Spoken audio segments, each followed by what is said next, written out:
안녕하세요. 오늘은 지적재산권에 대해서 이야기해 보겠습니다. 저작권을 가진 사람하고 계약을 해서 어떤 이익을 창출하고 독점할 수 있는 권리, 판권. 근데 이 판권이라는 말은 일상생활에서 많이 사용되는 말이긴 합니다만 법률 용어로서는 그렇게 적합하지 않은 용어이다. 법률 용어는 아니다. 이렇게 보시면 될 것 같습니다. 그러면 오늘 지식재산권에 대한 이야기를 하기 전에 지식재산권 하면은 대부분 이제 저작권이다, 저작권법이다, 이렇게 생각하시는 분들도 상당히 많이 있는 것 같아요. 물론 저작권법을 모르고 콘텐츠 사업을 한다는 것은 참 교통법규도 모르고 운전을 하는 것과 별반 다르지 않다고 말씀하시는 분들이 많죠. 저도 물론 같이 생각을 합니다.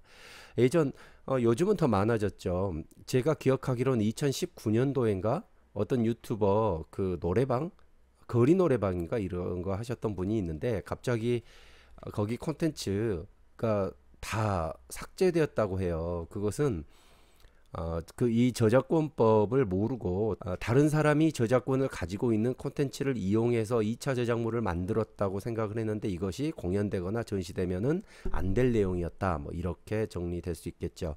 그래서 유튜브에 의해서 신고가 받아들여지고 그 신고를 통해 뭐 삭제되었다. 이렇게 볼 수도 있을 텐데 어, 음악 저작권에 관한 처리를 제대로 하지 못했기 때문에 벌어졌던 일이라고 볼 수 있습니다.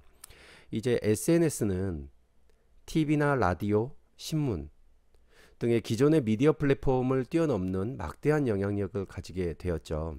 그 영역이 점점 넓어지고 있는 이 시점에서 엄청난 수익을 창출하는 유튜버들도 계속 나오고 있어요.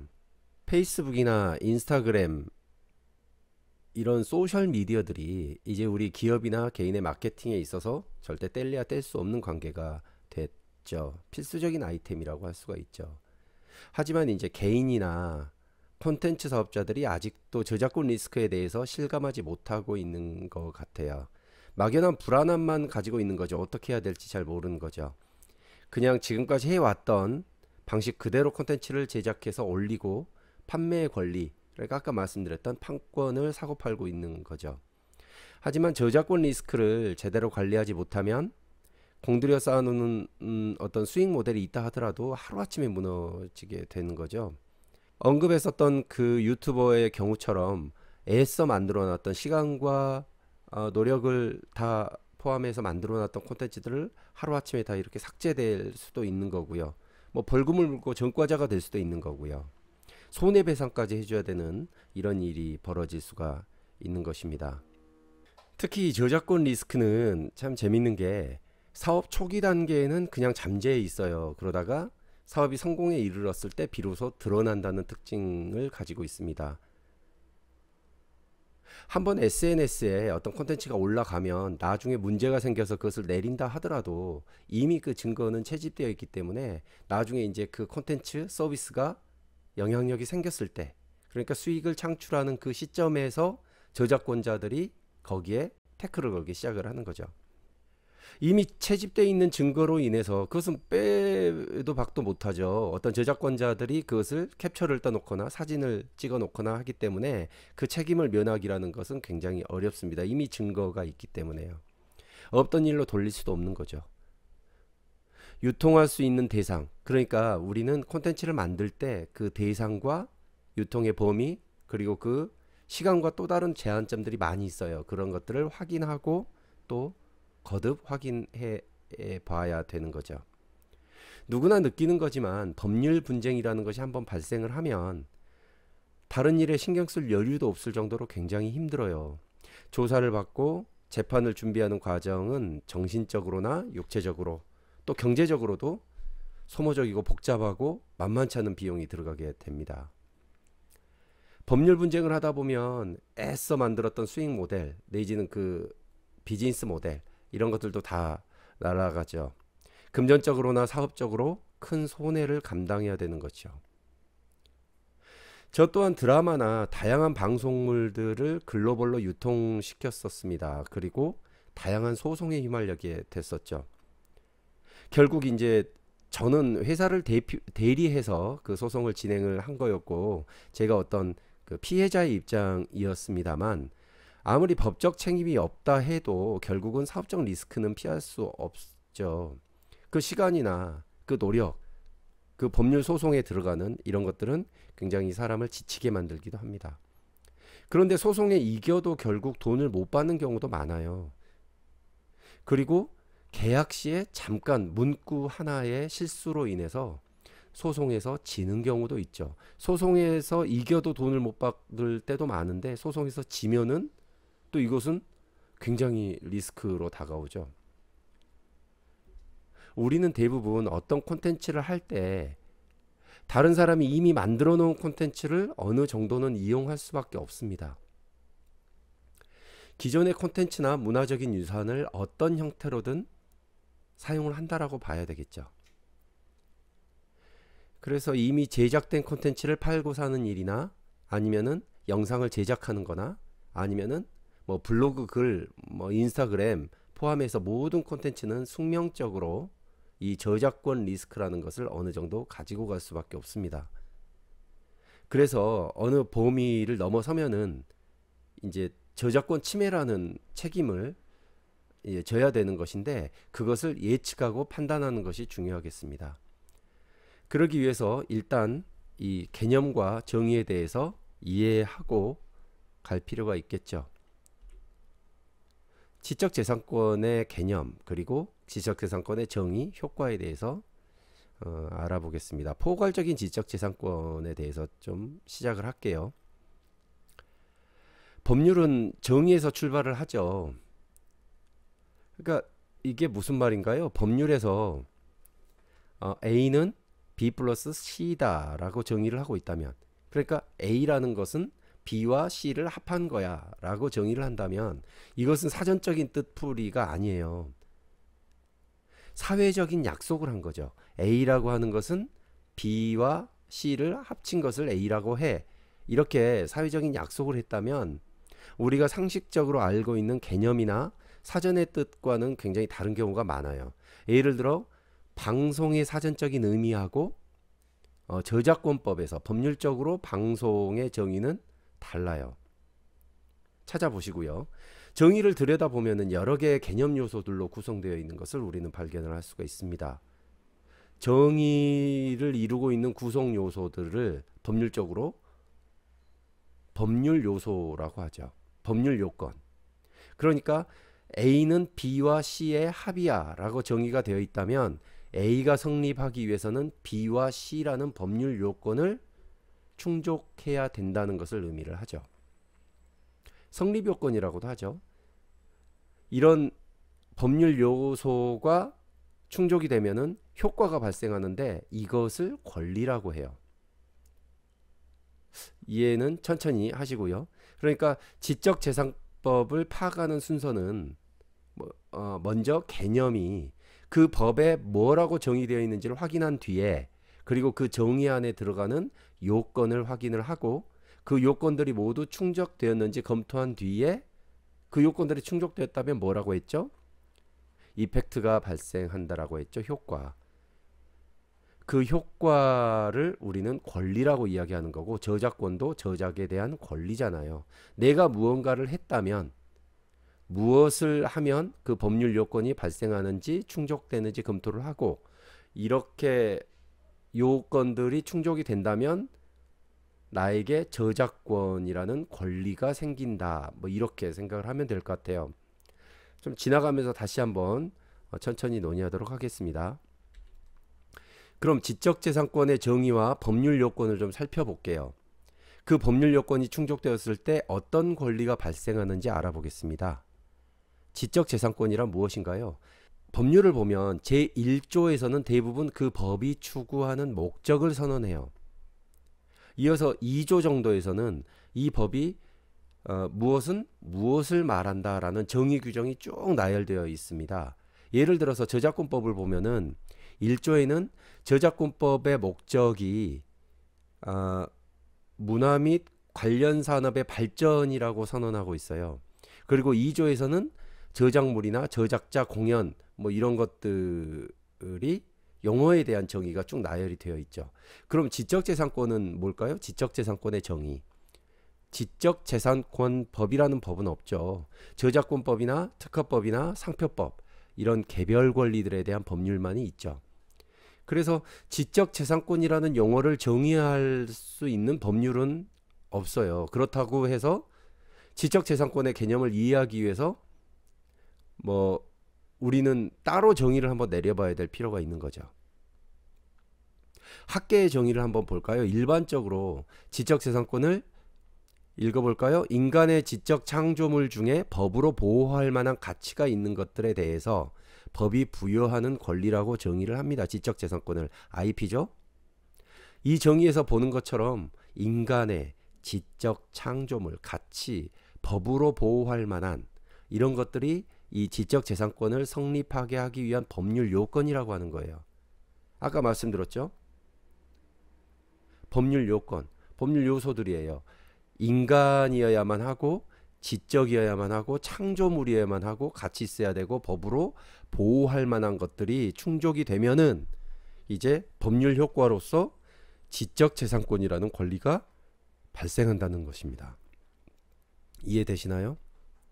지적재산권에는 저작권법이나 특허, 상표법, 디자인보호법, 실용신안법 등등의 다양한 법률들이 존재를 하죠. 이들에게는 각각 저마다 추구하는 목적이 달라요. 그 목적에 부합하기 위해서 갖춰야 하는 것들이 아까 말씀드렸던 그 정의에 따른 법률 요건이고요. 그 요건들을 하나의 문장 안에 응축시켜 놓은 것이 정의라고 할 수 있어요. 그 정의 안에 있는 법률 요건을 모두 만족한다면 이제 법률 효과로서 지적재산권이라는 권리가 발생을 하죠. 먼저 저작권법을 예로 살펴볼까요? 저작권법이 추구하는 목적은 아까 말씀드렸다시피 문화나 관련 산업의 향상 발전이에요. 저작권법 제1조에 나와 있죠. 이 목적에 부합하기 위해서는 그럼 어떤 요건을 갖춰야 되나요? 법률 요건, 성립 요건이 뭔가요?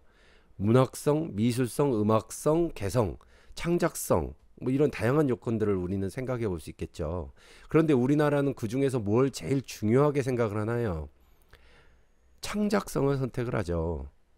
다른 것으로도 정할 수 있었어요. 문학성이나 미술성, 음악성 뭐 이런 것들로도 문화의 향상 발전에 이바지할 수 있기 때문이죠. 하지만 우리는 창작성을 선택해서 그것을 법률 요건으로 정했어요. 그것이 사회적 약속이에요. 저작권법이 정한 어떤 창작성의 요건을 충족하면은 그럼 뭐라고 그랬죠? 법률 효과로서 저작권이라는 권리가 생긴다고 말씀드렸습니다. 저작권법이 보호하는 콘텐츠가 되는 거예요. 창작성이라는 요건이 충족된다면. 그래서 그런 콘텐츠를 우리는 저작권이라는 권리가 있는 저작물이라고 말을 하죠. 그러니까 모든 콘텐츠가 저작권법의 보호를 받는 것이 아니고 법률 요건, 창작성을 갖추었을 때 비로소 저작권의 보호를 받는 저작물이 된다고 보는 거죠. 저작권법이 보호하는 권리를 크게 구분을 해보면 저작자의 권리인 저작권, 그리고 이에 인접하는 저작 인접권, 출판권 이렇게 나눠요. 지적재산권 전체를 나눠보면은 더 많이 나눌 수가 있는데 일단 저작권만 놓고 볼게요. 저작권이라는 것도 여러 가지 권리가 모여 있는 권리예요. 그래서 저작권을 권리의 다발이라고도 말합니다. 저작권에는 크게 저작 인격권과 저작 재산권 두 가지의 권리로 또 나뉘게 됩니다. 저작 인격권은 또 공표권과 성명표시권, 지금 너무 작아서 안 보이시나요? 동일성 유지권의 세 가지 권리로 또 나뉘게 되죠. 그러니까 그 권리로 구성된 것이 저작 인격권이에요. 저작 재산권은 우리가 대부분 이야기할 판권이라고 하는 것은 어떤 저작 재산권에 대한 이야기들인데요. 저작 재산권은 복제권, 가장 중요하죠. 공연권, 공중송신권, 전시권, 배포권, 대여권, 2차적 저작물 작성권 이렇게 7가지의 권리로 구성이 됩니다. 좀 작아서 안 보이시면 나중에 조금 키워서 한번 보시고요. 여기서 저작 인접권은 실현자, 그러니까 직접 연주를 하는 사람, 노래를 부르는 사람, 뭐 이런 공연을 하는 사람, 이렇게 직접 실현을 하는 사람을 실현자라고 하는데요. 거기에 대한 정의도 다시 한번 표시하도록 하겠습니다. 여기에서 이런 정의들을 계속 모아야 돼요. 계속 적어보시고 개념들을 이 언어가 주는, 이 상징이 주는 개념들을 계속 적어보시면은 훨씬 더 좋은 공부가 되실 수 있을 거예요. 저작 인접권이라고 하는 것은 이 실현자하고 음반 제작자 그리고 방송 사업자, 이런, 그러니까 직접 저작권을 가지고 그 저작을 한 사람은 아니지만 거기에 참여한 모든 사업자에게 부여되는, 사람들에게 부여되는 저작권의 유사한 권리라고 할 수 있어요. 이들은 직접적인 창작자는 아니에요. 하지만 이 저작물을 해설하거나 혹은 어떤 전달하거나 공연을 하거나 이렇게 저작물의 가치를 증대시키는 일을 하죠. 예를 들어 방송 대본을 쓰는 시나리오 작가는 저작권을 가지고 있는 창작자라고 할 수 있는데, 그 대본을 보고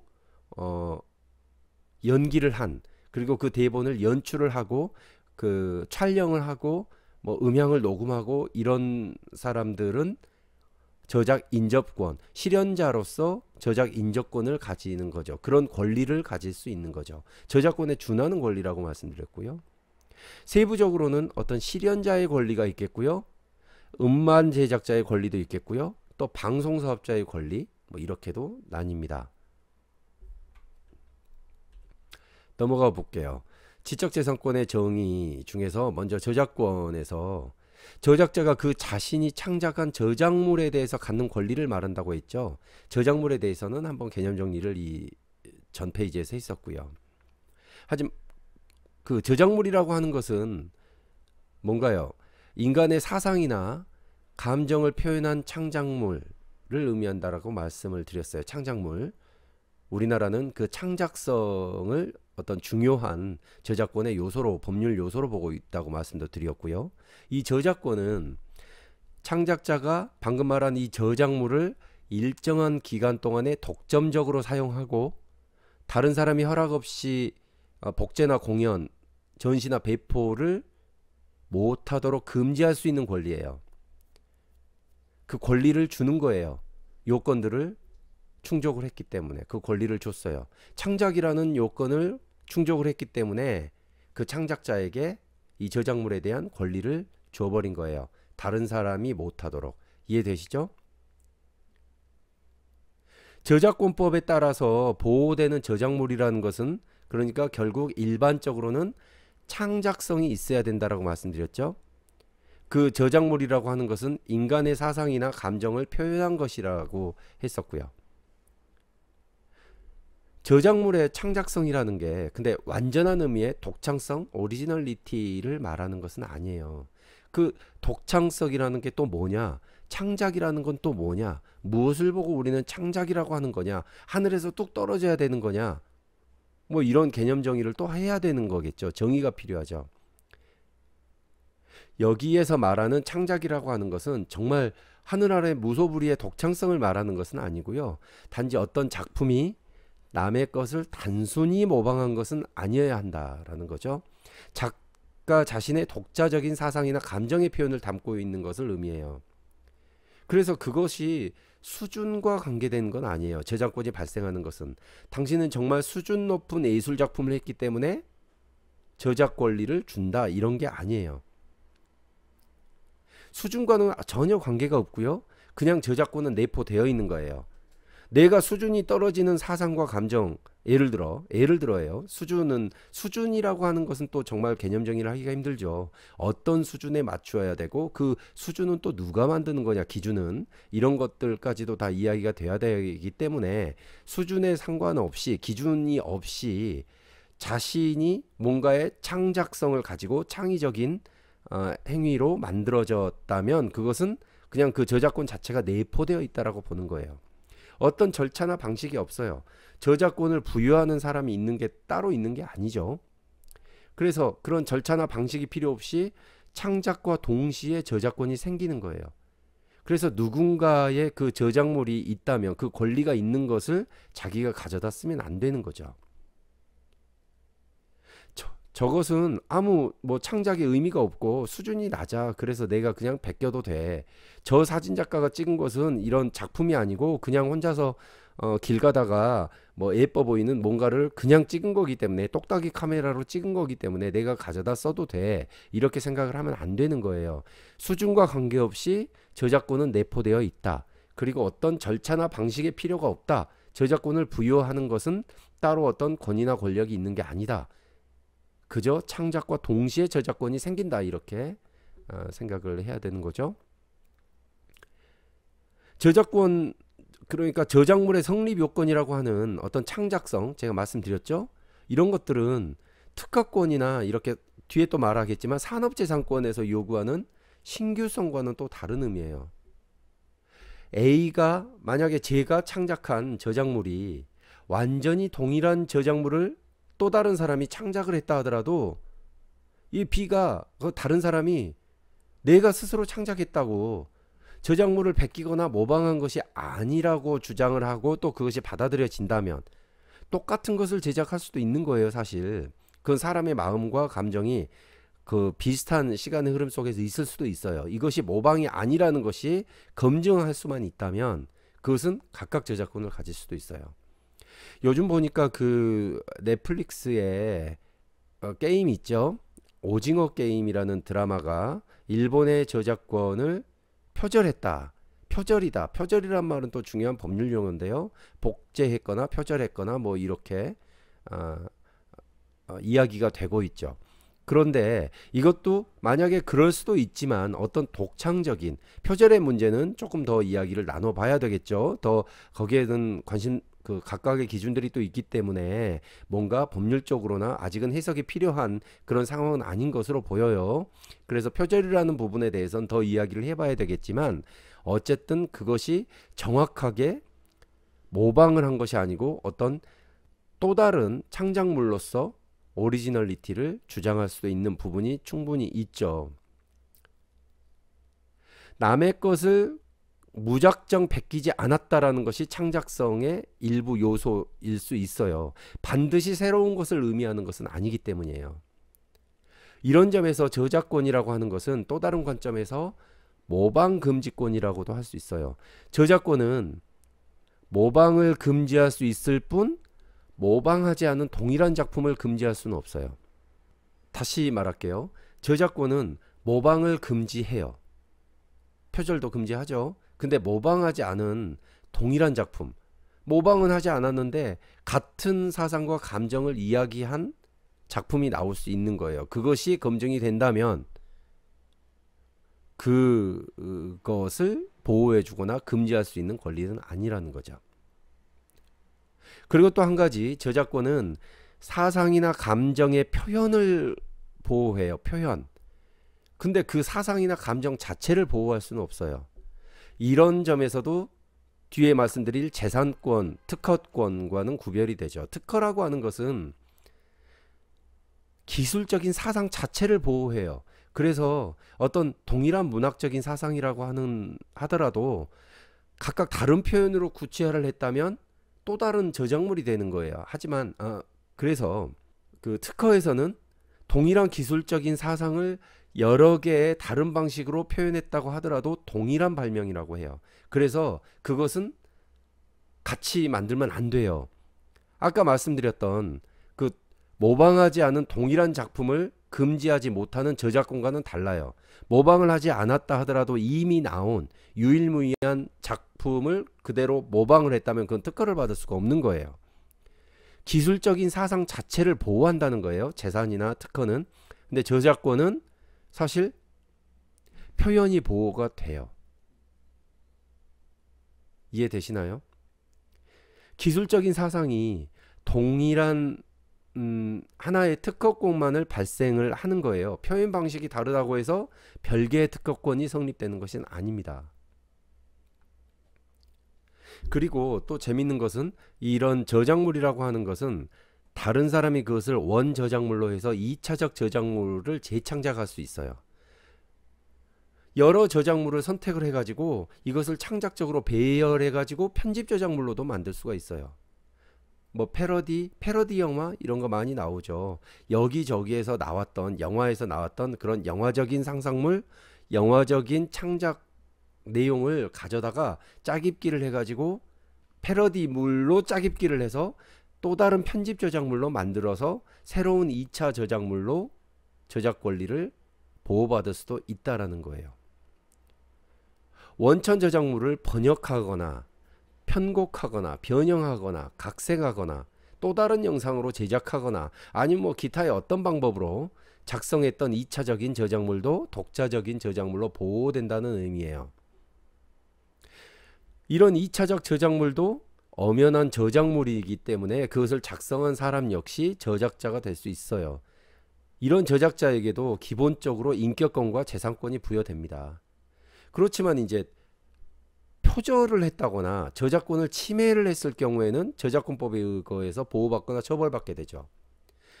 아까 원저작물을 번역했거나 변형했거나 이런 경우도 이제 저작자가 될 수 있다라고 방금 말씀드렸잖아요. 근데 이것이 예를 들어 허가받지 못한 허락하지 않은 영상을 가져다가 번역을 해가지고 불법 복제 서비스에 올리고 그거에 대해서 내가 번역을 했기 때문에 그런 분들 많이 있죠. 번역 자막 누가 했다 뭐 이렇게 올리신 분들, 이것은 그냥 내가 불법을 행했다라고 말하는 것과 똑같아요.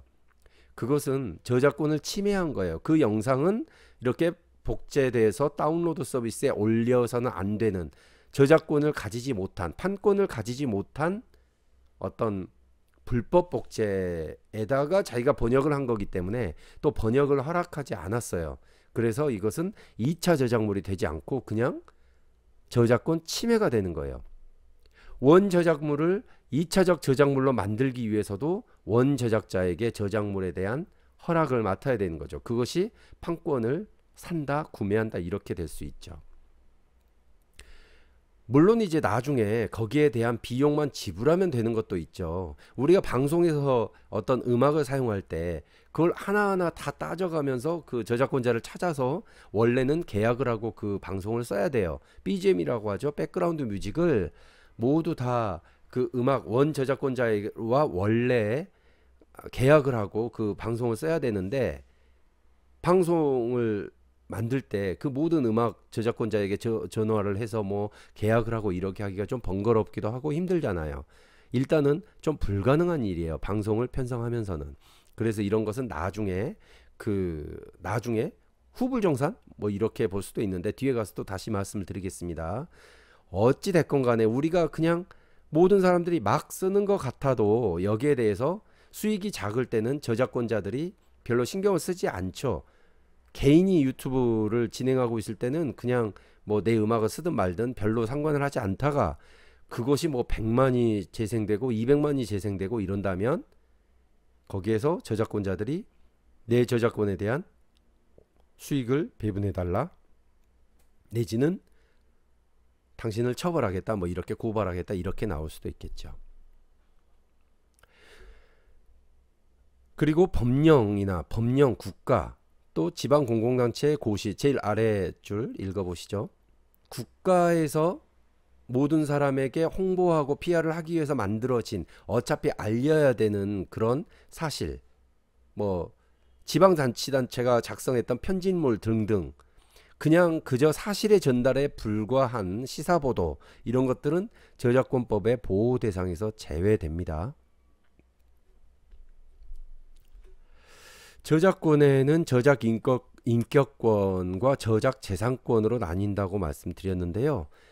또 저작 인격권도 저작 인격권 3개, 공표, 성명표시, 동일권, 유지권 이렇게, 그리고 저작 재산권 7개, 이렇게 10개의 권리가 있다고 말씀을 드렸죠. 따라서 이 저작권으로 금지할 수 있는 행위도, 보호받을 수 있는 행위, 금지할 수 있는 행위도 10가지예요. 그럼 먼저 저작 인격권을 살펴보겠습니다. 저작 인격권은 저작자가 자신의 저작물에 대해서 가지는 인격적인 권리를 말하죠. 인격권이라고 하는 것, 인격, 원래 사람에게만 주어지는 권리가 인격이죠.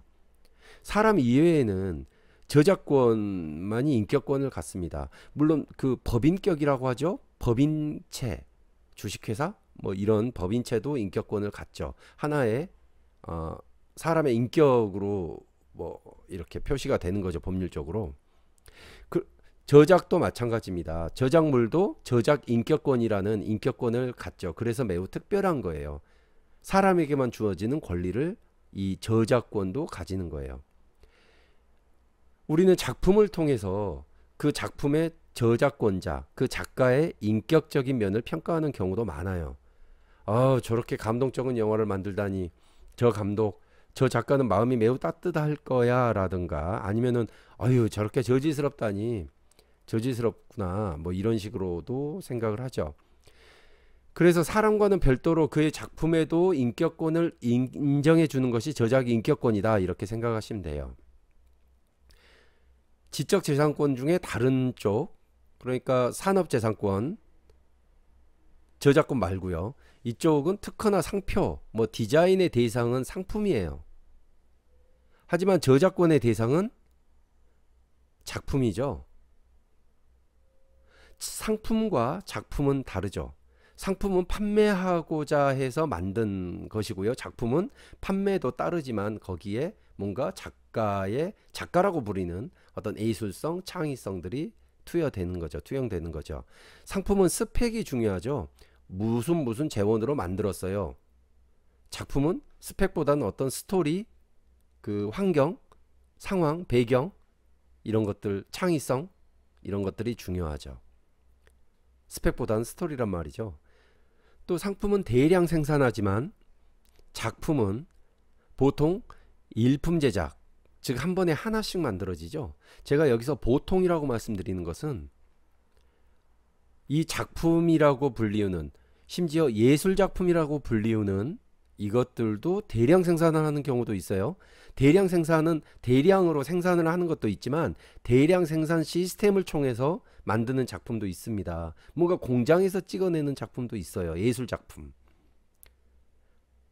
팝아티스트들 중에 이렇게 일품 제작을 해서 뭔가 고귀한 예술이라는 것을 거부하는 그런 대중에게 어떤 좀 낮은 쪽으로 임하는 그런 작품성을 생각하는 아티스트들도 있거든요. 그래서 뭔가 판화라든가 아니면 공장에서 찍어내는 이런 작품들을 판매하고 있기도 하죠. 그 특허권이나 상표권, 디자인권은 어떤 상표 같은 그러니까 산업재산권인데, 이 저작권도 지적재산권의 IP에 속하지만 그 특허나 상표권 같은 경우는 인격권이라고 부르지는 않죠. 상표 인격권, 상표의 인격권이다, 디자인 인격권, 이런 것은 없죠. 저작권에만 인격권이 존재한다는 거. 그리고 이 인격권, 저작 인격권으로 금지할 수 있는 것은 공표되지 않은 저작물을 허락 없이 공표하는 것. 나는 이것을 그냥 만들어서 어디 공중에 발표하라고 한 게 아니야 라고 했는데 이것이 발표된다거나, 저작물에 다른 사람의 이름을 기재해 버리는 것, 이건 내가 만든 건데 다른 사람 이름을 같이 써놓는다거나, 성명표시권이죠. 그리고 저작물의 내용을 함부로 수정하는 것, 이 세 가지를 금지할 수 있는 거예요.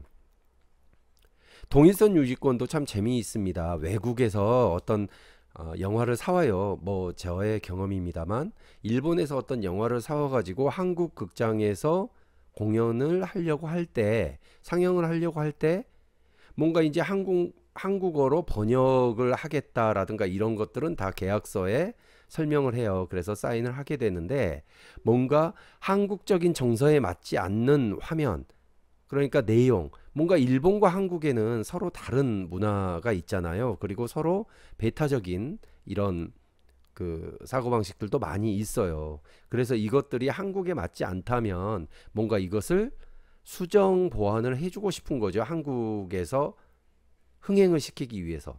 그래서 이 작품을 약간 손을 댑니다. 한국에서 통용이 되면 안 되는, 예를 들어 이런 게 있겠죠. 뭔가 그 우길기, 일본의 우길기가 나온 그 영화 장면은 잘라내야 되겠죠. 한국에서 이렇게 상영을 하기 위해서. 물론 처음 계약할 때 이렇게 좀 자를 수도 있다, 수정할 수도 있다, 뭐 이렇게 얘기했다면 상관이 없지만, 그런 얘기들이 되지 않고 계약되지 않고 그 화면을 자른다거나 이 작품에 대해서 뭔가 이름을 바꾼다거나 이런 것들이 되면은 저작물의 내용을 수정하는 것이 되는 거예요. 여기에서 나오듯이 함부로 수정하면 안 돼요. 함부로 수정하지 말고 이야기하고 그걸 계약한 뒤에 수정을 해야 되는 거죠. 공표권이라고 하는 것은 공표 여부를 결정할 수 있는 권리예요. 저작자가 그것을 결정해야 되죠. 공표를 할 수도 있지만 공표를 하지 않을 권리도 가져요. 공표를 하기 싫어하는 저작자가 있어요. 근데 공표를 하면 굉장히 돈을 많이 벌 것 같아서 지인이 이걸 공표를 해버렸어요. 저작권자에게 말을 하지 않고.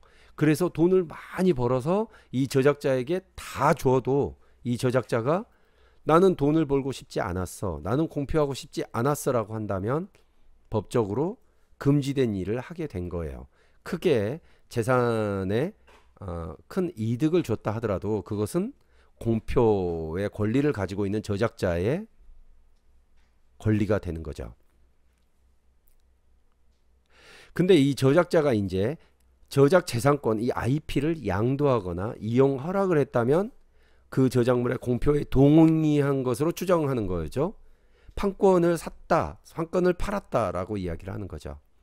공표란 것은 사전적으로는 여러 사람에게 널리 드러내어 알린다는 의미를 가지고 있죠. 성명 표시권, 다시 한번 보면 창작자임을 주장할 수 있는 권리예요. 실명 또는 이명을 표시해야 될 권리를 가져요. 그러니까 이것이 복제되거나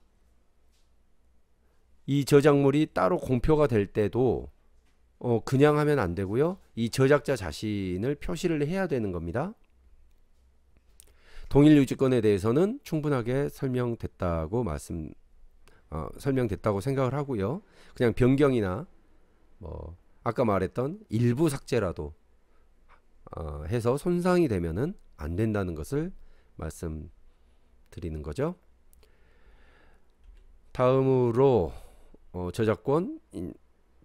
저작권으로 금지할 수 있는 행위 10가지 중에서 이제 저작 재산권으로 한번 넘어가 볼까요? 7가지를 가지고 있죠. 재산권이 이제 우리가 익히 이야기하는 어떤 판권 이렇게 이야기할 수도 있겠죠. 지적재산권은 경제적 가치가 있는 이익의 향수를 내용으로 하는 권리예요. 저작권자가 저작물을 배타적으로 이용할 수 있는 재산적인 권리를 말하죠.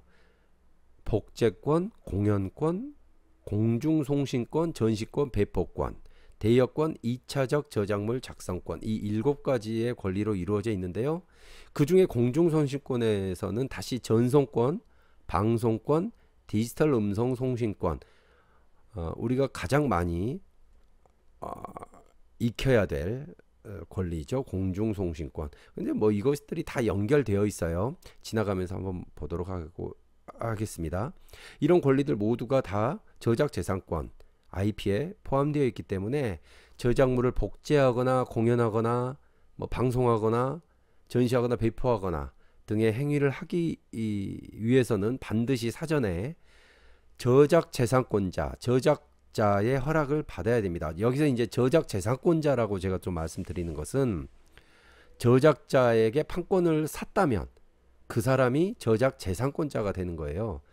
판권을 2차 판권, 2차로 판매할 수 있는 권리까지 샀다면 그 사람 누가 될지는 모르겠어요. 어떤 법인이 될 수도 있겠죠. 법인체 저작재산권자가 될 수 있겠죠. 그 재산권자에게 허락을 받아야 됩니다. 그 허락의 그 방식은 계약 뭐 이런 것이 되겠죠. 계약서의 날인 이런 것이 되겠죠. 허락받지 않고 그런 행위를 해버린다면 이제 재산권 침해가 되는 것이죠. 그러면은 재산권의 대상이 되는 행위들 중에 복제가 뭔지, 전송 뭔지, 방송이 뭔지 그 개념에 대해서는 이제 정의 규정을 또 보고 확실하게 이해할 필요가 있어요. 정의를 보고 요소를 확인한 뒤에 파생되는 효과에 따른 권리에 대한 것을 우리가 이해를 하면 된다. 이렇게 말씀을 드렸죠. 정의를 확인하라, 개념을 확인하라. 그리고 그 개념을 쌓고 있는 그 개념은 대부분 어떤 문장으로 이루어지죠. 그 문장 중에서 다양한 요소들을 확인하고 그 요소들을 조합했을 때 어떤 효과가 생기는지 그것이 권리이다 이렇게 말씀드렸어요. 근데 이제 이 법률적인 개념들은 우리가 상식적으로 알고 있는 개념과는 상당히 다르다고 또 말씀을 드렸어요. 공연, 이것이 우리가 익히 알고 있는 그 공연보다 훨씬 더 넓은 범위로 법률에서는 사용하고 있고요. 또 이것이 방송인가, 우리는 방송을 굉장히 쉽게 사용하고 있었고 전송이란 말도 그냥 사용하고 있는데 이 법률에 따른 정의 규정에 따라서 정확하게 검토해야지 우리가 일반적인 상식으로 일반적으로 이러지 않습니까? 뭐 이렇게 얘기해도 법률적으로는 달라요. 그래서 법률적인 정의, 한글로 된 법률적인 정의 문장을 확인을 해서 요소들을 다 빼서 그 요소들에 대한 개념들도 확인할 필요가 있어요. 그러니까 이것이 방송인 줄 알고 방송권자에게 방송에 대한 허락을 받았는데 내가 할 내용이 방송이라고 생각하고 방송 권한을 샀는데 알고 보니까 전송이었어요. 내가 할 것은. 그래 버리면은 애써 돈 주고 허락까지 받았는데 저작권 침해의 책임은 져야 되는 거죠. 방송은 방송의 행위를 하기 위해서 받은 판권을 가지고 해야만 하는 건데 방송 판권을 사가지고 전송을 해버린다면 전송 판권은 또 따로 있는 거예요. 전시 판권도 따로 있고 대여 판권도 따로 있고 이런 전체적인 판권을 다 샀어요. 이럴 수도 있겠죠. 그러지만 거기에 모든 내용들을 쭉 다 적어줘야 돼요. 복제도 할 수 있고 2차 저작도 할 수 있고 뭐 이렇게 다 할 수 있는 판권을 살 수도 있겠죠. 계약에 따라서. 하지만 방송권만을 샀다, 전송권만을 샀다, 공연권만을 샀다, 전시권만을 샀다, 방송은 못한다, 뭐 이렇게 아예 표시되는 수도 있는데 이것을 잘 보고 사거나 팔아야 되겠죠. 저작 인격권은 아까 말씀드렸다시피 인격이에요. 그러다 보니까 인격권이라고 하는 것은 사실은 팔지는 못해요. 우리가 판권으로 사고 팔 수 있는 것은 여기서 말하는 재산권에 한정합니다.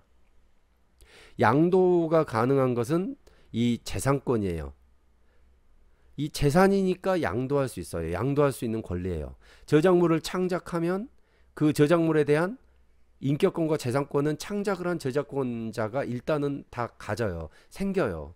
근데 그 중에서 재산권은 다른 사람에게 양도할 수가 있고 그 저작자가 사망한다고 해도 유족에게 상속도 할 수 있어요. 이렇게 양도나 상속을 받게 되면은 그 저작자가 아니라 이제 양도나 상속을 받은 사람이 돈 주고 샀거나 아니면 그냥 공짜로 받았거나 어찌 됐건 상속을 받은 사람이 저작 재산권자가 되는 거예요. 그 사람이 이제 저작자라고는 하지 않는데 저작 재산권자가 되기 때문에 이제 그 저작자와 저작 재산권자가 다를 수가 있어요. 어떤 만화가가 있다고 해요. 근데 그 만화가는 그 만화에 대한 재산권을 팔아버렸어요. 근데 팔았다는 사실을 망각하고 잊어버리고 다시 또 다른 사람에게 또 저작 재산권을 팔아버린다면 안 되죠. 저작 재산권이 이미 양도가 돼버린 건데 이 저작자가 나에게 아직도 저작권이 있는 줄 알고 그걸 또 팔아버리면은 중복으로 팔아버린 거예요. 그렇게 돼서 저 사람이 저작 재산권을 정확히 가지고 있는지 그리고 저작 재산권을 가지고 있지 못하다면 만약에 있고 나에게 그 엄격히 모르고 했던 어쨌든 사기가 돼버릴 수 있거든요. 사기라면은 나에게 어떤 배상을 해줘야 되는지를 명확히 이 계약을 할 때 표시를 해 주어야 돼요. 그러니까 기본적으로 계약을 할 때는 내가 누구랑 계약을 체결해야 되는지 저작 재산권자와 체결을 해야 되는 거예요. 저작자도 필요 없고 저작자가 재산권을 가지고 있는지 확인해야 되는 거죠. 그래서 계약서에도 저작자와 저작 재산권자를 분명히 구분해서 기재해야 안전할 수 있어요.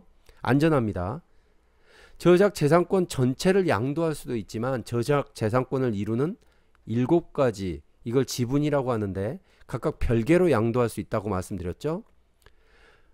예를 들어 복제권은 저에게 주고 배포권은 남에게 주고 또 공연권은 A에게 주고 영상화 할 수 있는 방송권은 또 누구에게 주고 이렇게 따로따로 판매가 돼요. 아니면 양도를 할 수 있어요. 또 그 지분권 자체도 또 세부를 해가지고요. 방송 권한을 주는데 미국에서만 방송할 수 있는 권한을 팔 수도 있고요. 또 말레이시아에서 방송하는 것만 팔 수가 있고요. 또 말레이시아에서 팔 수도 있는데 그것도 2년간만 팔 수 있는 권한을 줄 수가 있고요. 그렇게 해서 굉장히 이 저작권자, 저작재산권자는 굉장히 세분화된 지분권을 판매할 수가 있는 거예요.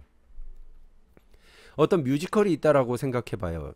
공연권이라는 게 있죠. 당연히. 근데 한국에서의 공연권은 A에게 주고 일본에서의 공연권은 B에게 주고 그리고 미국의 공연권은 C에게 나누어서 양도할 수가 있어요.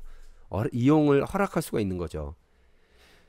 그래서 이렇게 라이센스 계약과 같은 저작권 계약을 체결할 때는 이런 부분, 그러니까 언제 어디서 어떤 권리를 사야 되는가, 여기에 대해서 명확하게 세심한 주의를 기울일 필요가 있습니다. 국내 공연권만을 가지고 있는데 내가 이것을 일본에서 또 하고 싶다 이러면은 어떻게 해야 될까요? 일본의 지적재산권을 가지고 있는 사람을 만나서 일본 경영권을 사면 되겠죠. 이해되시나요? 일본의 공연권을 가지고 있는 사람 아니면은 인격, 법인격을 만나서 일본의 공연권을 사면 되는데 그때도 마찬가지로 공연권 자체가 일본에서도 또 구분될 수도 있어요. 일본에서 어떤 도시에 한정할 수도 있죠.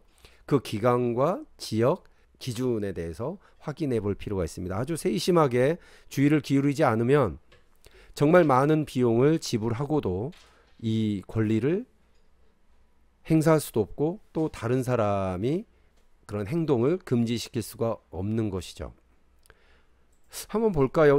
그럼 뮤지컬을 영상으로 찍어서 유튜브에 올리겠다 이러면은 무슨 권한이 필요한가요? 내가 이 뮤지컬에 대한 공연권을 가지고 있는데 또 영상으로 찍어서 유튜브에 올리겠다라고 하면은 어떤 권리를 더 확보를 해야 되죠? 일단은 복제해야 되는 거죠. 이 뮤지컬을 그대로 영상으로 복제를 해야 되는 거니까 복제를 해요. 그리고 유튜브에 올리는 것을 보니까 이것은 방송인가요? 전송인가요? 전송이라고 볼 수 있습니다. 전송에 대한 개념 정의는 또 다시 하겠습니다. 그럼 복제권과 전송권을 누가 가지고 있는지를 확인하고 그 사람과 계약을 추가로 체결을 해야 되겠죠. 내가 뮤지컬을 공연권을 가지고 있다. 그래도 복제권과 전송권을 가져야 된다. 근데 여기에서 또 한 가지 생각을 해야 되는 것은 유튜브에 올리는 것은 글로벌 방송이 될 수가 있어요. 글로벌로 퍼지게 되죠. 그러면은 만약에 미국의 복제권과 전송권을 가진 사람이 또 이 저작권에 대해서 자기의 권리를 주장할 수 있어요. 왜 미국에서 이것이 전송이 되고 있느냐, 유튜브에 올라가느냐. 그래서 유튜브에 이 공연을 올리기 위해서 우리가 필요한 것은 전 세계의 전송권을 가져야 될 필요가 있는 거예요. 아니면은 허락을 받아야 될 필요가 있는 거예요. 미국에 있는 그러니까 우리는 유튜브에 이 영상을 올리면 유튜브에서 자체적으로 저작권 리스크를 판단하고 이것을 삭제하는 경우가 많이 있죠. 아까 길거리 노래방 그거 하다가 컨텐츠가 다 삭제된 분이 있다라고 말씀드렸잖아요.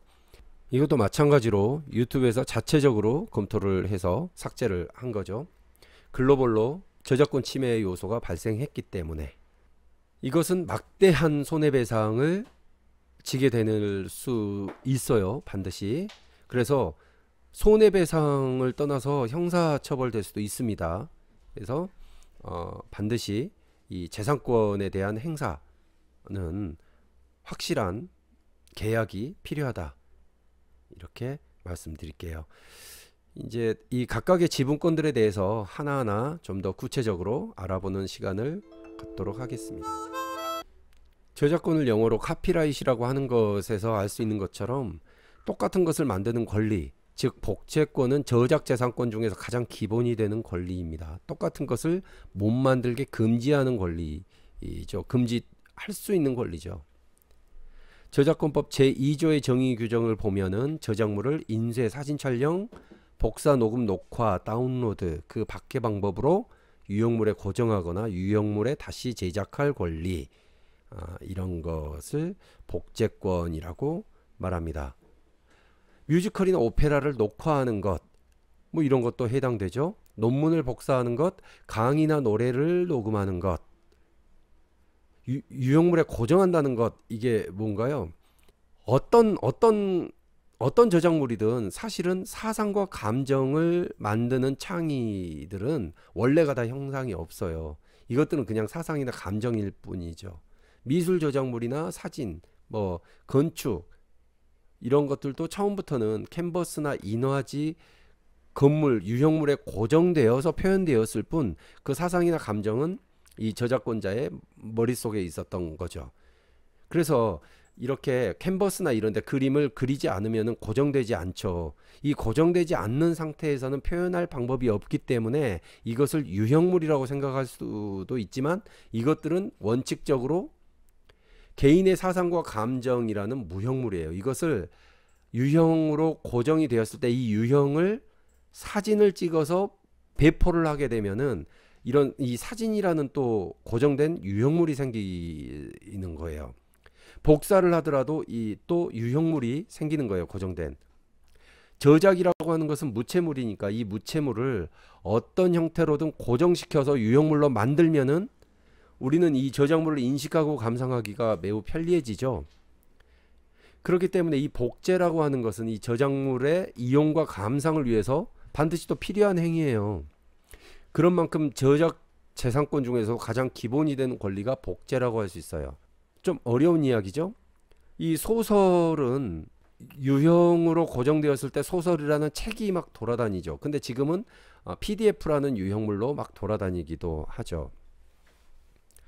이 CD나 DVD나 소설책이나 정확히 보면은 이건 저작물이 아니고요. 막 복제된 이 책도 10,000권이 팔렸어요. 그럼 그 10,000권이 다 저작물이 아니에요. 이 저작물이 아니고 이것은 복제물이라고 하죠. 이 복제되기 위해서 필요한 권리가 복제에 대한 권리인데 이런 복제에 대한 권리를 구매하지 않고 내가 복제를 하면은 그걸 뭐라고 하죠? 복제물은 복제물인데 불법 복제라고 하죠. 불법 복제물이 되는 거죠. 그래서 우리가 어떤 사상이나 감정에 의거한 창작물을 유형으로 고정시키기 위해서 복제를 하게 되는데 이 복제에 대한 권리를 구매하지 않고 복제를 하면 안 된다가 복제에 대한 권리입니다. 영구적으로 고정하는 것뿐만이 아니고 일시적으로 고정하는 것도 복제에 해당을 합니다. 이 부분도 굉장히 우리가 중요하게 주의를 기울여야 되는데 주로 어떤 스트리밍 서비스도 복제로 보는 거예요. 스트리밍 서비스는 흘러간다잖아요. 흘러가는 뭐 이런 스트리밍 방식, 인터넷에서 음성이나 영상을 따로 저장을 하지 않고 실시간으로 재생하는 기술이 스트리밍이다, 이렇게 제가 말씀을 드렸는데 이것도 결국은 사실상 기술적으로 살펴보면 일시적으로 저장이 일어나는 거예요. 흘러가는 것이 아니라 저장이 되면서 이 저장이 지워지면서 흘러가는 거예요. 그래서 이것도 저장이 되는 거거든요. 다운로드 방식뿐만이 아니라 불법 다운로드뿐만이 아니라 불법 스트리밍도 불법이에요. 그러니까 스트리밍이라고 하는 것도 전송이냐 방송이냐를 가지고 또 이야기가 많이 되는데 인터넷을 이용하니까 이것은 전송이다 하는 사람도 있고 이것은 흘러가듯 스트리밍 되니까 이것은 방송이다 하는 사람도 있어요. 근데 뭐 지금은 전송으로 이야기가 되죠. 제가 아직까지 아는 방식으로는 이 전송 권한을 사서 해야 되는 것이 스트리밍이에요. 일시적으로 고정하니까 이것은 불법이 아니다, 흘러가 버렸으니까 뭐 이렇게 얘기하면 안 되는 겁니다. 저작권법이 일시적 고정까지도 복제로 본다는 것은 말씀드렸다시피 어떤 스트리밍 서비스도 복제 개념에 포함된다는 것을 의미하는데, 그러면 인터넷을 통하여 스트리밍 서비스를 제공하기 위해서 나는 어떤 권리를 구매를 해야 됩니까? 허락을 받아야 됩니까? 자, 볼까요? 저작 재산권자에게 전송에 대한 허락을 받아야 되겠죠? 그리고 또 복제에 대한 허락을 받아야 되겠죠. 이것도 기간과 장소, 그리고 디바이스까지도 허락을 다 받아야 돼요. 내가 인터넷을 통한 전송을 하는데 TV로 할 거냐, PC, 퍼스널 컴퓨터, 데스크탑으로 할 거냐, 태블릿으로 할 거냐, 핸드폰으로 할 거냐, 그 휴대 디바이스죠. 할 거냐. 아니면은 예전에는 어떤 무슨 뭐 다양한 디바이스들이 있었으니까 뭐 PDA로 할 거냐 이런 얘기들도 다 꼼꼼하게 받아야 되겠죠. 그 다음 공연을 볼까요? 지적재산권 중에서 저작권 중에 공연, 저작재산권 중에 공연입니다. 공연의 의미를 저작물 또는 실연, 음반, 방송을 상연, 연주, 가창, 구연, 낭독, 상영, 재생, 그 밖의 방법으로 공중에게 공개하는 것을 말한다. 동일인의 점유에 속하는 연결된 장소 안에서 이루어지는 송신을 포함한다고 전송하고 있어요. 매우 복잡한 개념이죠. 이것이 정의거든요. 이 정의에서 구성 요소를 살펴보아야 돼요. 이 요소들이 효과를 발휘해서 권리가 된다라고 말했죠. 공연은 이 정의 자체가 저작권법에서 가장 난해한 개념 중에 하나예요. 하지만 이 정의 하나하나를 풀어서 보면 또 그렇게 어려운 개념은 아니에요. 첫 번째 정의의 요소를 하나 풀어볼까요? 첫 번째, 공연은 저작물은 물론이고 실연, 음반, 방송도 공연할 수 있다라는 거예요. 즉 연극과 같은 저작물이 공연의 대상이 되는 것은 물론이죠. 가수의 노래나 연주, 배우의 연기 같은 실연도 공연의 대상이 됩니다. 이들의 노래나 연주나 연기를 녹음한 음반이나 녹화한 방송을 재생하는 방법으로도 공연은 이루어질 수 있어요. 헷갈리시죠? 예를 들어 A가 작곡한 노래를 B가 노래를 하고 C가 음반에 녹음했다라고 가정을 하면, 음반에 녹음하고 판매를 했다라고 가정을 하면 그 음반을 대중 앞에서 튼다. 이러면은 A가 작곡한 저작물과 B가 노래, 이걸 실연이라고 하죠. 실연자의 노래와 C가 제작한 음반에 대한 공연이 각각 이루어지는 거예요. 공연을 하고 있는 거예요. 그 음반을 대중 앞에서 틀었다면. 결국 이런 음반을 대중 앞에서 틀어주기 위해서는 그럼 어떤 저작 권리를 허락을 받아야 되나? A와 B, C 모두에게 공연에 대한 허락을 받아야 해요. 그 대중이라고 하는 것은 또 누구인가요? 대중. 요소들을 살펴봐야 된다고 했죠. 그 음반을 대중 앞에서 틀어주면은 공연이다 라고 했는데, 대중이라고 하는 또 개념들을 나중에 살펴보겠지만, 예를 들어 카페에서 음악을 계속 연주를 하죠. 틀어주죠. 카페에서 틀어주는 음악도 A, B, C 작곡자와 실연자와 음반 제작자 모두에게 허락을 받아야 되는 거예요. 어떤 공연장에서 틀어주는 음악만을 하는 게 아니에요. 그 떡볶이집에서 항상 음악을 틀어주고 있다, 무슨 DJ가 나와서 음악을 틀어주고 있다 하더라도 그것은 허락을 받아야 되는 겁니다. A, B, C 모두에게. 그런데 우리는 A, B, C를 다 찾아다니면서 이 음반의 공연에 대한 허락을 받을 수가 없죠. 힘들죠. 그래서 우리 저작권법에 이런 경우에 공연에 대한 허락은 A로부터만 받으면 되고, 그러니까 그 작곡자부터만 받으면 되고, B와 C에 대해서는 허락은 받지 않아도 돼요. 대신에 내가 틀었다면 보상금을 지급하게 되어 있어요. 후불이란 말이죠. 보상금 제도입니다. 두 번째로 또 요소를 살펴볼까요? 공연은 상연, 연주, 가창, 구연, 낭독, 상영, 재생 그 밖의 방법으로 이루어진다. 이것이 요소죠. 근데 여기에서 상연과 상영이 어떻게 구별이 되는 건가요? 뭐 쉽습니다. 무대에서 관객에게 보여주는 것은 상연이에요. 그런데 기계나 전자장치를 통해서 녹화물을 재생하는 것은 상영이라고 보면 됩니다. 중요한 것은 재생도 공연에 해당해요. 재생도. 노래나 연주, 연기를 라이브로 하는 생공연만이 공연이 아니에요. 그 라이브로 하는, 무대 위에서 하는 것을 공연이다, 그리고 나머지는 방송이다, 이렇게 하는데, 아까 말씀드렸다시피 음반이나 DVD 같이 재생하는 것도 공연에 해당하는 거예요. 미용실이나 카페에서 흘러나오는 음악도 공연에 해당하는 거예요. 네, 이걸 공연이라고 하는 거예요. 아까 말씀드렸다시피. 자, 세 번째로는 공중에게 공개하는 것이어야 한다가 하나의 요소였죠. 이 정의들을 계속 문장들 한번 보세요. 영어로 공연을 퍼블릭 퍼포먼스라고 하죠. 이게 어떤 프라이빗하다는 게 아니에요. 퍼블릭이어야 공연이라고 하는 거예요. 공중이라는 게 무엇인지, 어느 정도의 사람이 모여야 공중이라고 하는 건지, 공중에게 공개한다라고 하는 건데, 여기에서 저작권법에서 이야기하기로는 아까 말했던 대중과 공중도 다릅니다. 공중은 또 다른 개념인데, 저작권법에서는 불특정 다수 또는 특정 다수까지도 모두 다 공중이라고 표현해요.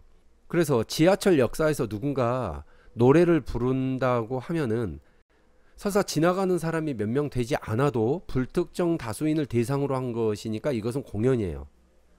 불특정 다수를 대상으로 하면은 공중에게 공개하는 것이고 그것은 공연이다. 그래서 공연으로서의 권리를 보호받는다. 금지한다가 되는 거예요. 아무 노래나 지하철 역사에서 부르면 안 된다는 거예요. 명확히 따지면 금지할 수 있다는 거예요. 저작권자가 너 왜 내 노래를 여기서 불러? 라고 하는 금지 요소가 되는 거예요. 또 음악회에서 입장권을 내고 들어온 청중이 뭐 한 5명이었다. 불특정 다수는 아니죠. 여기는 특정 다수예요. 다수라는 것은 또 몇 명일까요? 5명만 돼도 특정 다수인이 되어 입장권을 사가지고 온 거기 때문에 이 역시 공연이라고 할 수 있습니다. 공연이라는 게 무엇인가에 대한 이야기를 하고 있는 거예요. 공연에 해당된다면 우리는 공연의 권리가 생기기 때문이죠. 자, 네 번째로는 또 어떤 요소가 있나요? 동일인의 점유에 속하는 연결된 장소에서 이루어지는 송신이라고 했습니다.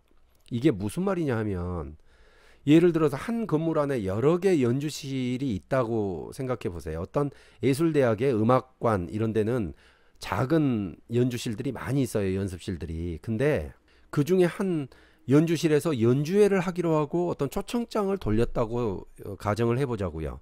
그런데 너무 많은 청중이 온 거예요. 관객들이. 그래서 이 작은 연주실에 20명이 다 못 들어와요. 거기에는 한 5명 정도밖에 못 들어오는 건데, 다 못 들어오니까 그 옆에 연주실로 들어보내고 그 옆에 연주실로 보내고 해가지고 마이크와 송신 장치를 통해서 송신을 해버렸어요. 예를 들어 101호에서 연주를 했는데 이것이 102호, 103호까지도 연주가 들려요. 이렇게 되면은 공연입니다. 101호의 공연에 대한 권리를 허락받았다 하더라도 102호, 뭐 103호 여기도 다 연결되어 있기 때문에 이것도 공연이라고 할 수 있다는 거예요. 송신 장치를 사용을 했죠. 근데 전송이냐 방송이냐 뭐 이것도 방송 아니야? 송신을 했기 때문에 이제 송신이라는 것은 또 전송이나 방송하고는 또 다릅니다. 송신이라고 하는 것은 신호를 다른 곳으로 보낸다는 의미예요. 그래서 원래 공연이라고 하는 게 송신 개념이 아니라 직접 이용한다. 즉 현장에서의 이용 개념인데, 동일인의 점유에 속하는 연결된 장소, 아까 말했던 그런 연결된 장소에서 송신이라는 것이 이루어진다면 그것까지는 공연으로 보겠다. 이것은 전송이나 방송 허락까지는 받을 건 없지만 공연 허락은 받아야 된다라는 취지입니다. 그리고 공연 마지막으로 전송은 제외된다라고 가로 안에 적혀 있죠. 전송, 아까 말씀드렸다시피 쉽게 말해서 인터넷을 통하여 송신하는 것을 말하죠. 제가 방금 말씀드렸던 사례에서 101호 연습실에서 102호로 연주를 송신하는데, 만약에 인터넷을 통해서 송신하게 되면은 그것은 공연이 아니에요. 전송이 돼 버려요. 공연이 되려면 아까처럼 송신을 해야 되는 거예요. 마이크를 통해서 들려야 되는 거예요. 스피커가 하나 더 있어가지고 마이크를 통해서 옆방까지 들린다면 그것은 송신이라서 공연권에 대한 허락만 받으면 돼요. 근데 이것을 인터넷을 통해서 송신하면 이것은 전송이 됩니다. 101호에서 5명에게 마이크로 뭔가 바이올린을 켰다. 이러면은 공연 허락을 받으면 되는데, 이제 인터넷을 통해서 102호에서 이것을 스피커로 듣는다. 이러면은 그것은 전송 허락을 받아야 돼요. 그 다음 저작재산권에서 공중송신에 대해서 좀 보죠. 공중송신이라고 하는 것은 읽어볼까요? 저작물, 또 정의를 알아야 우리가 요소를 분리해내고 그 요소에서 효과를 확인하고 권리가 발생되는 것을 이해할 수 있다라고 제가 몇 번씩 이야기를 드리죠. 공중송신에 대한 정의를 한번 읽어보겠습니다. 저작물, 실현, 음악, 방송 또는 데이터베이스를 공중이 수신하거나 접근하게 할 목적으로 무선 또는 유선 통신의 방법에 의하여 송신하거나 이용에 제공하는 것을 말합니다. 쉽게 말해서 공중송신은 콘텐츠를 유무선 송신하는 것과 송신하는 모든 형태를 가리키는 넓은 개념이에요. 유무선 송신하는 모든 형태를 가리키는. 공중송신은 그런데 공연과 마찬가지로 공중을 대상으로 하는 것이에요. 따라서 공중에 해당하지 않는 특정 소수인에 대한 송신, 이건 뭐가 있나요? 전화한다. 이것은 공중을 대상으로 하지 않죠. 그리고 팩스를 보낸다, 이메일을 한다. 포인트 투 포인트라고 하죠. 포인트가 정해진, 내가 누구에게 정해진 포인트에 송신은 공중송신에 해당하지 않아요. 내가 전화기에 노래를 불러요, 아니면 음악을 들려줘요, 한 사람에게. 그것은 공중을 대상으로 하지 않습니다. 근데 내가 전화기에 음악을 틀었는데 저쪽에서 많은 사람들에게 그 음악을 들려줘 버리면은 갑자기 공중을 대상으로 한 공연이 돼 버리는 거예요. 그것은 나는 전화기에 대고 음성을 전달했지만 그 전화기에 또 스피커로 다 들려주는 그 사람이 전송 권한을 받아야 됐던 거죠. 공중송신에는 방송, 전송, 디지털 음성송신이 포함돼요. 이 세 가지는 또 각각의 별개의 권리예요. 그래서 방송을 하기 위해 아까 말씀드렸듯이 방송 허락을 받아야 되고, 전송을 하기 위해서는 전송 허락을 받아야 되고, 디지털 음성 송신을 하기 위해서는 디지털 음성 송신 허락을 각각 받아야 됩니다. 그런데 물론 포괄적으로 공중송신이다 이렇게 허락을 받으면 다 사용할 수 있죠. 그래서 공중송신에 대한 허락을 줘버리면은 이 세 가지에 대한 허락을 다 해주는 거예요. 내가 컨텐츠를 가지고 있다면 각각 나눠서 파는 것이 더 훨씬 유리하겠죠. 아니면은 합쳐서 더 많은 큰 금액을 받거나. 디지털 음성송신, 여기에서 방송과 전송은 아까도 말씀드렸는데, 디지털 음성송신이라고 하는 것은 그렇게 오래된 개념은 아니에요. 보통 웹캐스팅이라고도 불러요. 디지털 음성송신이다 이런 것은. 콘텐츠 산업 현장에서는 방송과 전송의 구별도 매우 중요하지만 이 디지털 음성송신도 약간 모호한 개념에서 구별해줘야 될 필요가 있어요.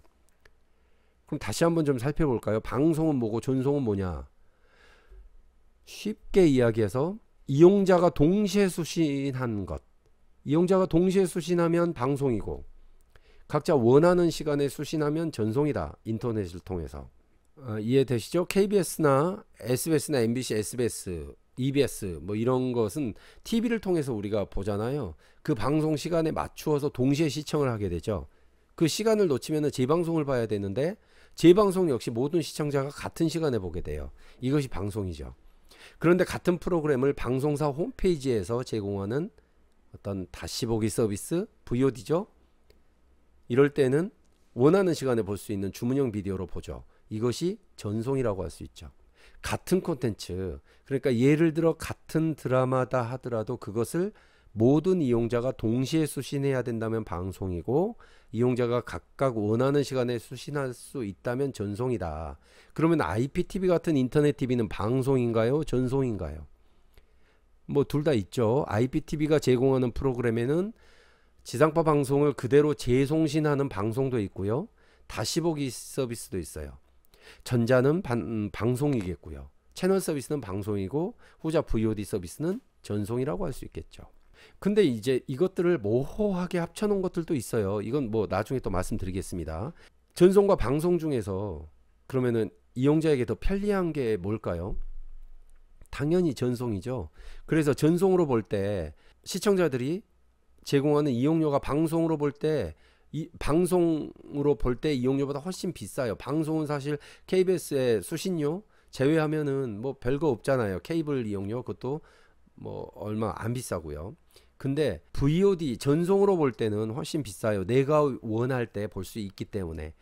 시청자들이 전체 지상파 방송을 모두 이용하면서 지급하는 이용료라고 해봐야 기껏해야 뭐 2,500원 정도의 방송 수신료에 뭐 케이블 이용료 이런 것들이 전부겠지만 광고를 기반으로 하는 이 방송사들은 사실 이 수신료라는 것이 그렇게 또 크지도 않죠. 자기가 원하는 시간에 볼 수 있는 이 전송 서비스는 프로그램마다 현금을 내거나 뭐 뭔가의 캐시나 어찌 됐건 이용료를 지급해야 돼요. 광고 한 편을 그 VOD를 보기 위해서 우리는 봐야 되는 경우도 생기고요.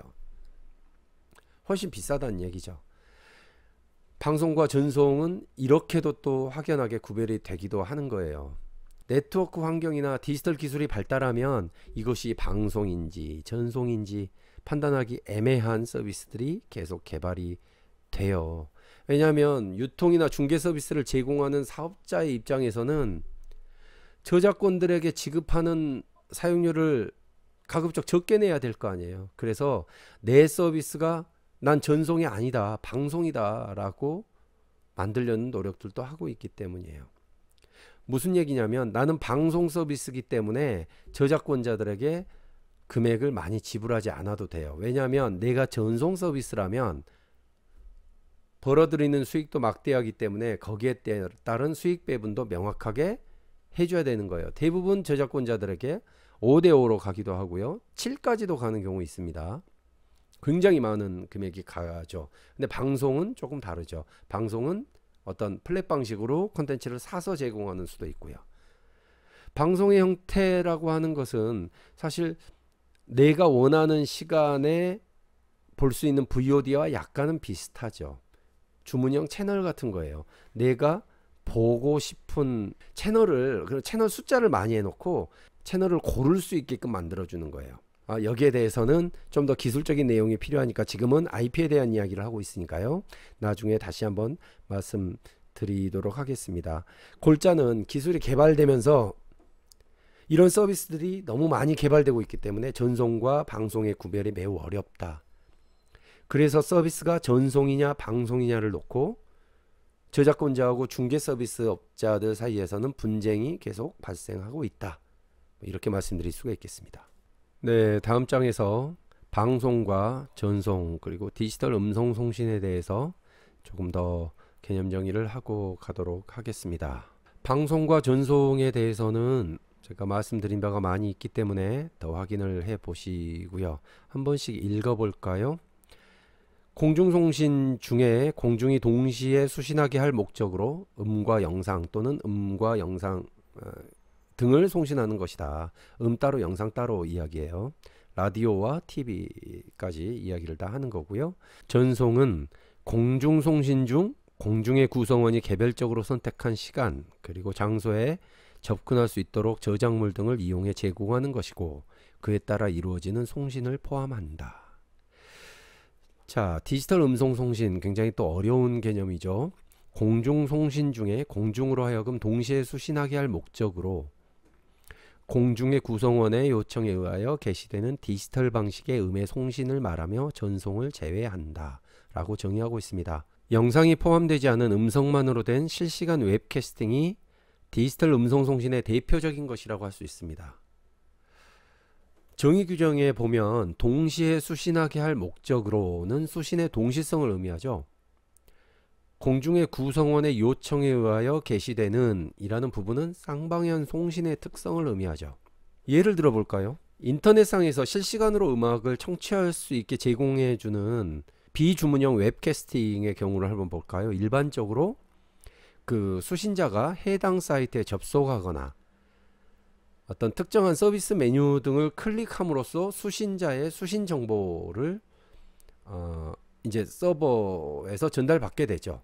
그러면은 서버에서 수신자의 PC를 그 스트리밍 방식으로 송신을 게시하게 되는데 이것이 공중의 구성원의 요청에 의하여 게시되는 이라고 할 수가 있겠죠.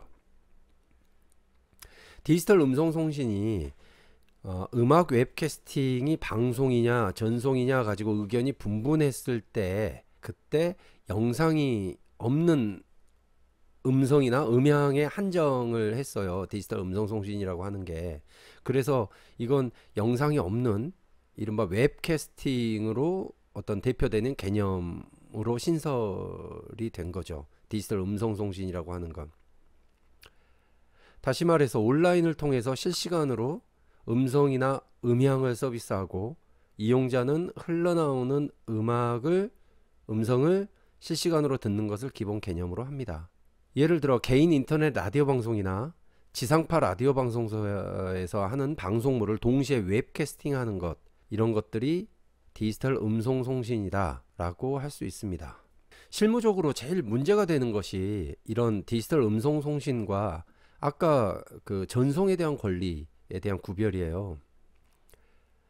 음악 서비스 사업자가 음악의 디지털 음성송신 권리를 가지고 서비스를 하기 위해서는 저작 인접권자, 다시 말해서 실현권자나 음반 제작자에게 보상금만 지급을 하면 돼요. 음성송신을 한다면, 웹캐스팅을 한다면. 그런데 전송 서비스를 하기 위해서는 아까 말씀드렸듯 사전 허락을 받는 거예요.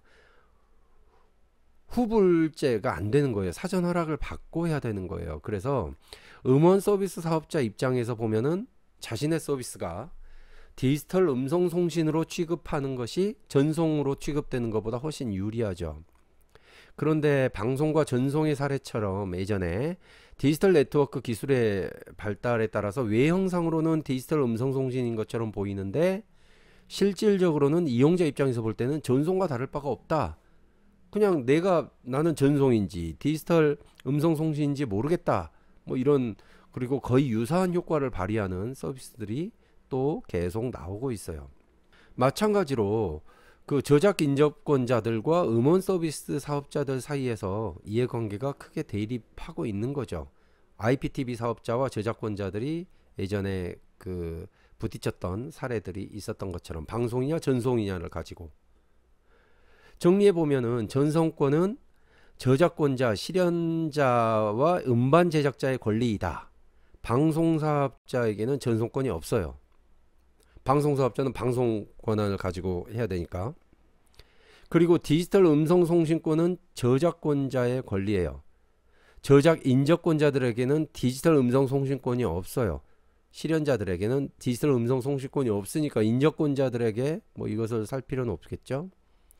음반 제작자의 권리에는 전송권이 포함되어 있어요. 그래서 전송 서비스 사업자들은 음반 제작자로부터 이용 허락을 받아야 되지만 음반 제작자의 권리에 디지털 음성송신권이 포함되어 있지 않아요. 그래서 음성송신의 경우에는 음반 제작자의 허락을 받을 필요는 없죠. 뭐 조금 어려운 개념인 것 같은데 한번 다시 정리해서 말씀드리도록 하겠습니다. 천천히 우리가 계속 알아가야 될, 그리고 계속 변화하는 법률적인 내용이죠. 그 다음 저작재산권 중에서 또 중요하죠. 전시권, 배포권, 대여권 및 2차적 저작물 작성권에 대해서 논의하도록 하겠습니다. 전시권은 미술, 사진, 그리고 건축 저작물 이런 것의 원본이나 그 복제물을 일반 공중이 관람할 수 있도록 전시할 수 있는 권리이죠. 배포권은 저작물 등의 원본 또는 그 복제물을 공중에게 대가를 받지 아니하고 양도 또는 대여할 수 있는 권리이다. 일반 저작물의 원본이나 복제물이 해당 저작 재산권자의 허락을 받아서 판매 등의 방법으로 거래에 제공된 경우에는 더 이상 배포권을 행사할 수가 없는 거죠. 그럼 무슨 말이냐면 내가 이미 판매 등의 방법으로 제공을 해버렸다. 다른 재산권자가 생겼다면 이제 그 배포권 자체, 내가 무료로 이걸 뿌려버리면 안 된다는 이야기예요. 무료든 돈을 받고든. 그러니까 다시 배포를 하면 안 된다는 이야기죠. 이것은 저작권자뿐만이 아니고 실현자나 음반 제작자들도 배포권을 가지고 있어요. 음반 제작자도 배포를 마음대로 하면 안 되겠지만 남이 하는 것도 금지시킬 수가 있다는 얘기죠. 2차적 저작물이란 게 뭔가요? 아까도 잠깐 말씀드렸는데 번역 작가들 때문에 우리는 외국 작가의 문학 작품을 한글로 쉽게 읽을 수 있죠. 유명한 소설이 영화로 만들어지는 경우도 보기도 하죠. 지금 콘텐츠 IP가 어떤 비즈니스를 하는 과정을 이야기하기도 해요. 2차적 저작물 권한이. 어떤 서바이벌 프로그램에서 똑같은 노래를 여러 가수들이 서로 다른 분위기로 계속 부르기도 하고요. 다른 버전으로 계속 다른 프로그램에서 만들기도 해요. 뭐였죠? 바다가 보이는가? 여기도 또 색다른 노래들을 계속 다른 가수들이 다른 편곡으로 보여주기도 하더라고요. 그리고 그 편곡된 내용이 유튜브나 또 방송사의 자체 채널을 통해서 글로벌로 전송되기도 하고요. 이처럼 번역이나 각색, 영상 제작, 편곡 등을 통해서 저작물이 변형되는 행위를 2차적 저작물 작성이라고 합니다. 다만 원 저작물의 저작권자의 권리가 존재하는데도 허락 없이 2차적 저작물을 만들었다면 그에 따른 별도의 책임을 져야 되겠죠. 아까 말씀드렸지만 이것은 법률적인 문제예요. 깜빵에 갈 수도 있다는 얘기예요. 어떤 벌금만 무는 경우에는 그나마 괜찮겠지만 문제가 심각해지는 수가 있으니까 지금 저작 권리에 대해서 조금 더 심각하게 주의를 기울여야 합니다. 우리가 2차적 저작물을 만들기 위해서는. 이러한 2차적 저작물이 되기 위해서 또 요건이 존재해요. 뭐가 있을까요? 뒤에 또 설명하겠지만 가장 첫 번째로 원 저작물을 기초해야 되죠.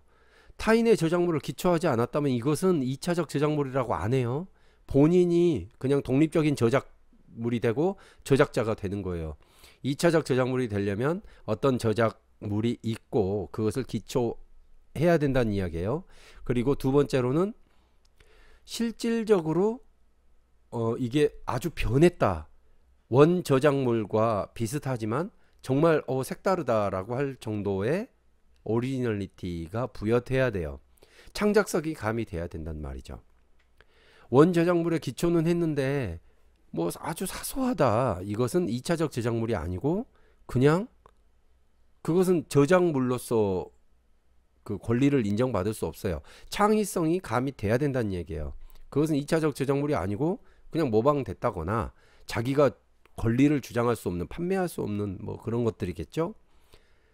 그러면은 예를 들어 슬기로운 의사생활에서 뭔가 음악을 만들었다, 음악을 녹음했다, 새로운 실현자들이 나와서 노래를 부르고 기타를 치고 베이스 기타를 치고 드럼을 치면서 새로운 노래가 나왔다. 이것은 2차적 저작물이라고 할까요? 거의 똑같은 노래 같은데 이것은 개변이라고 할 수 있을 정도의 창작성이 가미되었다라고 보는 거죠. 그냥 사상과 감정, 음이 있었을 뿐인데 그것을 새롭게 해석해서 실현을 하고 그리고 그것을 또한 녹음을 해서 새로운 플랫폼에 제공을 했죠. 이것은 2차적 저작물로서 보호를 받고 그래서 그 실현자들이나 그 저작권자에게도 비용이 배분이 되겠죠. 매출이. 네, 그래서 결과적으로 지적재산권으로 보호할 수 있는 권리, 즉 금지할 수 있는 권리. 내가 지적재산권을 가지고 있다면 보호받을 수 있고 금지할 수 있는 권리는 이렇게 총 7가지입니다. 첫 번째, 똑같이 복제하는 것, 복제권이라고 합니다. 두 번째, 공연권, 상연, 연주, 가창, 상영, 재생하는 것, 공연권을 보호받을 수 있고 금지할 수 있습니다.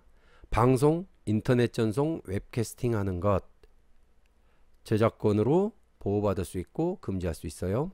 그리고 전시할 수 있는 것, 전시하는 것, 전시권, 판매 또는 양도하는 것, 배포권, 빌려주는 것, 대여권, 번역, 편곡, 변형, 각색, 영상화하는 것, 2차적 저작권 작성권이죠. 이런 저작 재산권을 보호받을 수 있고 금지할 수 있는 권리가 총 7개이다. 이렇게 보시면 되겠습니다.